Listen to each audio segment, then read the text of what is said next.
Hello, everybody, and welcome to Deep Blue Sea, the podcast. I am Jay Cluett. And I am Mark Hoffmeyer. And this is episode 12 of Deep Blue Sea, the podcast, where we're analysing the film Deep Blue Sea, one chapter at a time. And we once again have a fantastic guest for you, all the way from the Exploding Helicopter podcast. It's Will Slater. Don't build me up too much, Jay. Let's manage expectations from the outset. We had Nick Rehack was our first guest, and we billed him as the greatest guest we ever had, which was true at the time. Whether it's true today is yet to say, and whether it's true at the end of the episode, who knows. But Will, you're here today, so do you want to take a moment to tell the people where you're from and what you do there? Yeah, sure. So I run Exploding Helicopter, which is a website and a podcast dedicated to celebrating helicopter explosions in film. So yeah, we take a look at a movie and then we spend a little bit of time dissecting the exploding helicopter action that takes place within it. And I sense that I may have been called up for my professional expertise for this particular... I mean, you say you do a show about exploding helicopters. This is just a huge coincidence that you happen to be on for episode 12 of Deep Blue Sea, the podcast. Because I don't know if you've noticed. I could have got. I don't know if you noticed in this chapter, but there is a helicopter, and it's not there at the end of the episode. There's a big fireball where it used to be. So this is very fortuitous. This is truly kismet. So yes, this is for people who are unfamiliar with the film. This is a strange podcast to be listening to, but welcome. We are dealing with the chapter 12, Crash and Burn is the chapter's title, in which the helicopter that was carrying the gurney with Dr. Jim Whitlock strapped to it, which was recently dropped into the water by a broken winch, has been grabbed presumably by a shark, although we are not shown that. It's dragged around the water. The helicopter is dragged into the radar lounge, the radar tower. I will always call it the radar lounge, Mark. When you called it that, I love that. And that tower is taken out along with Brenda, who is our first human casualty of the film, along with the three helicopter crewmen, the pastor from Missouri, the high school principal from High School Musical, the TV show, and the guitarist from the Ramones. That will make more sense if you listen to the previous two episodes once they're released, because that's the crew of the helicopter. There is no word of a lie there. Those men may just as well have had Expendable tattooed on their foreheads. Yeah, they wouldn't have fit into the Expendable franchise because they actually died. So now, let's. Will, I got two questions for you, if you don't mind. Oh boy. Okay, is Dolph Lundgren still the lead in Exploding Helicopters on your website? He's tied with Samuel L. Jackson. Oh, nice. Got it. So I don't know if you know this, but I've been on Reddit and I do a bunch of dumb data articles and I'm sharing it, but my name is Lundgren's Front Kick. So I've been a big fan of Dolph Lundgren and his front kicks. Not his exploding helicopters, but I love the front kicks that he throws in movies. He hasn't, sadly, he's not got rid of a helicopter with a front kick. That would be the ultimate kind of marriage of two worlds. Oh, that happens in Direct Contact too. No, I'm joking. But that movie, I've seen Direct Contact. Not direct. That doesn't exist. But I want to make that movie up, and I want you to write a review for it and play it like it's real. It's got a title like it should exist. So I mean, it sounded like a real film. I just gotta not. I'm always convincing people of deleted scenes in this movie. I should have just kept that going. And man, he front kicks a helicopter.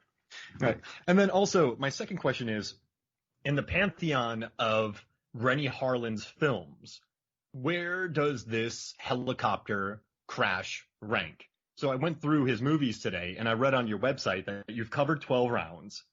So in Die Hard 2, an airplane blows up. It's not quite a helicopter, but he takes a helicopter to the airplane, and then that blows up. That's pretty good. Let's see. That's not even close. In Mindhunters, a helicopter drops him off.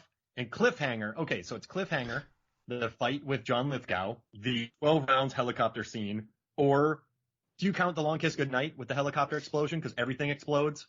I don't count that film because there's no evidence of what actually happens to that helicopter. I've studied that scene and the kind of what happened, the demise or kind of alive status of that helicopter.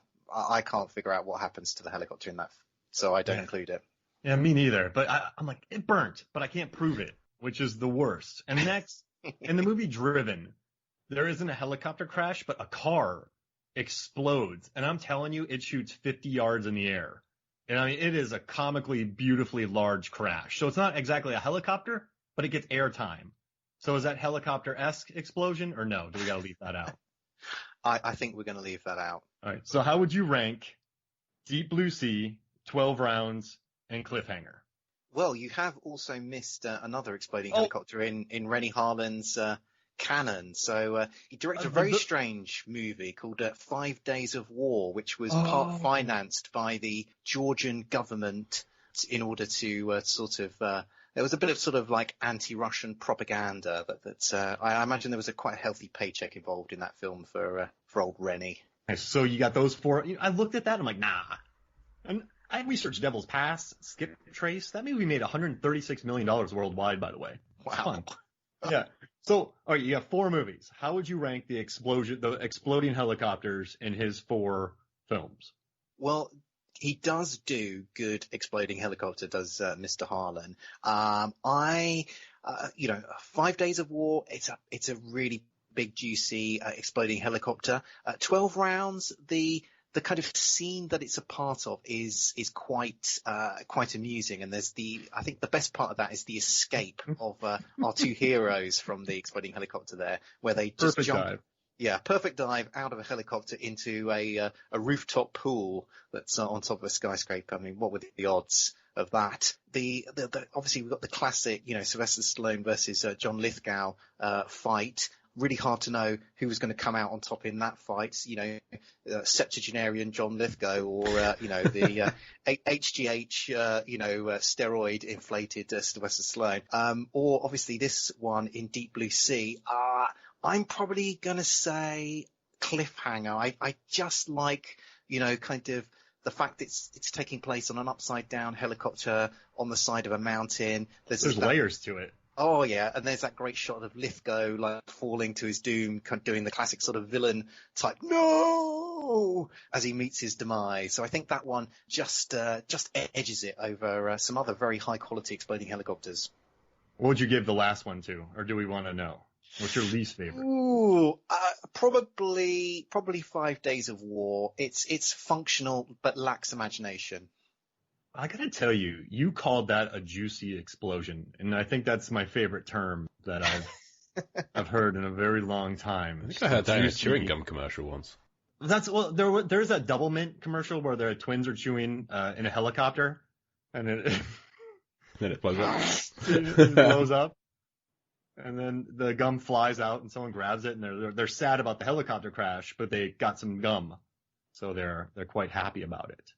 So that's that famous commercial directed by Michael Bay in the early 90s. But if we're comparing explosions to other Rennie Harlan films, then I need to compare what happens in Deep Blue Sea to Die Hard 2. Because there's, particularly having a camera positioned above a giant explosion that comes towards the camera. Because there's that infamous shot in Die Hard 2 where Bruce Willis is blown out of an ejector seat straight up towards the camera. And then towards the end of this scene, we have that same shot from above just missing Bruce Willis. And I'm not saying that would have made this shot better, but I can't help but think about that whilst watching this scene. It should have been Brenda holding onto her desk, being shot into the air. My name's not Tower! Yeah, don't call me Tower! This exploding into the air, and she's screaming while riding a desk. Well, Ada Turturro, she has... I think one thing I noticed with this particular chapter is there's a lot of very unconvincing falling going on. So Ada Turturro... That's the whole film. Carter Blake.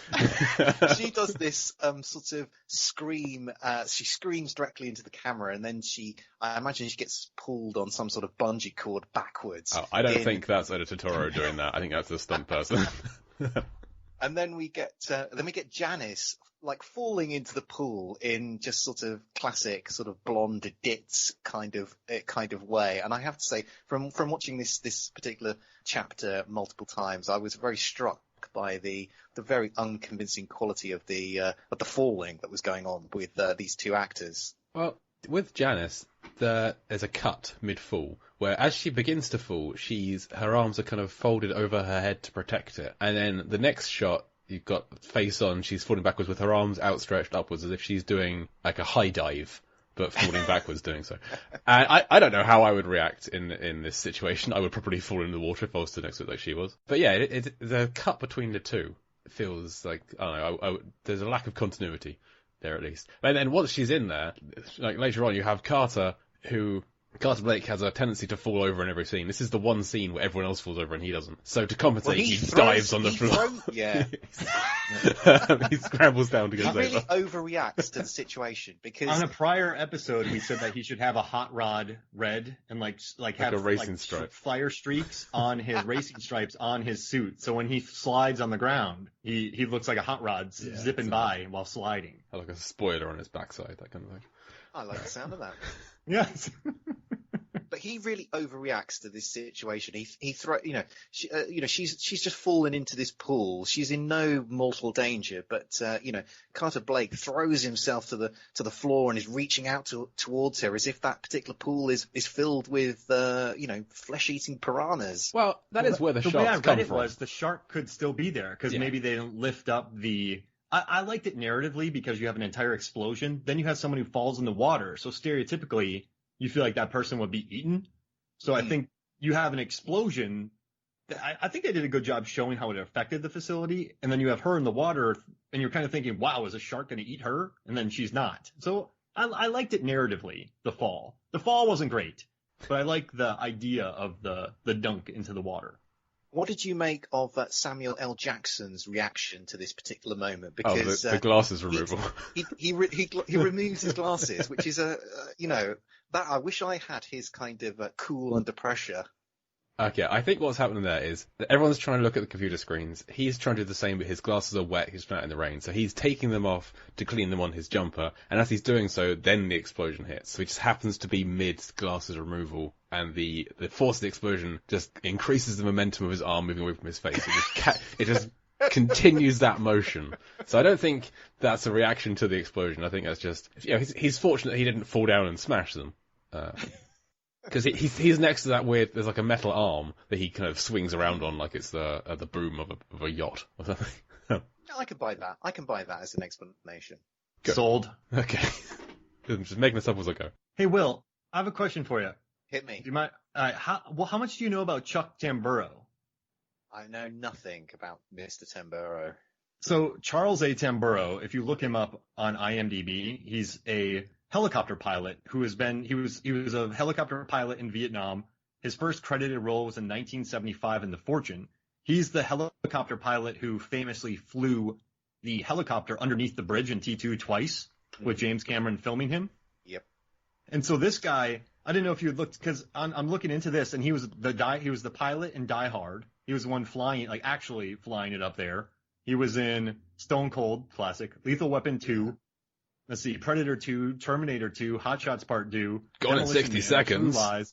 Yep, Under Siege 2, 7, Sergeant Bilko, The Rock, Long Kiss Goodnight. Hey, now. He did 171 episodes of 24? Jesus. So he was the helicopter pilot on that. This guy has been, and I guess he's found a really great, he was Thor. He was the aerial coordinator in Thor. 82 episodes of Lost. Ooh, Furious 7. He got his work on that one. Jeez Louise. No, I didn't know if you had heard about him, Chuck Tamburo. No, this guy... but you're opening up a new horizon for me because I haven't really thought about tracking or logging the the people listed as helicopter pilots in these particular movies. And it looks like it's just this guy. This guy's got a hell of a CV. Yeah, Demolition Man, Jury Duty, Twins. He needs to share some of the work around him, and he sounds like he's just hogging it all. Police Academy 3. Got the job again. I want to see. Okay, so they're hiring. There's 8. He was in Fairlane too. That's how I learned about him because that's another Rennie Harlan movie. But I'd love to see a lineup of 5 pilots. Like we got Chuck again. The other 4 just put their heads down and walk away. Aww. That's just Chuck every single time grabbing these roles. But yeah, it's like, I mean, if he was flying in Vietnam, I mean, he's got to be getting on a bit now. I mean, can we trust his eyesight anymore? I mean, he did Central Intelligence in 2016. 1946 he was born. He's 74. Wow. He can still do it. Yeah. But yeah, so get to the chopper. I wonder if he was the guy. He was the flying chopper. Yeah. Whoa. He was the one they're trying to get to. Yeah. Oh, get the Chuck. Oh man. Get to the Tamburo. I know this has nothing to do with Deep Blue Sea, but this guy. And then I started reading about the true story behind the risk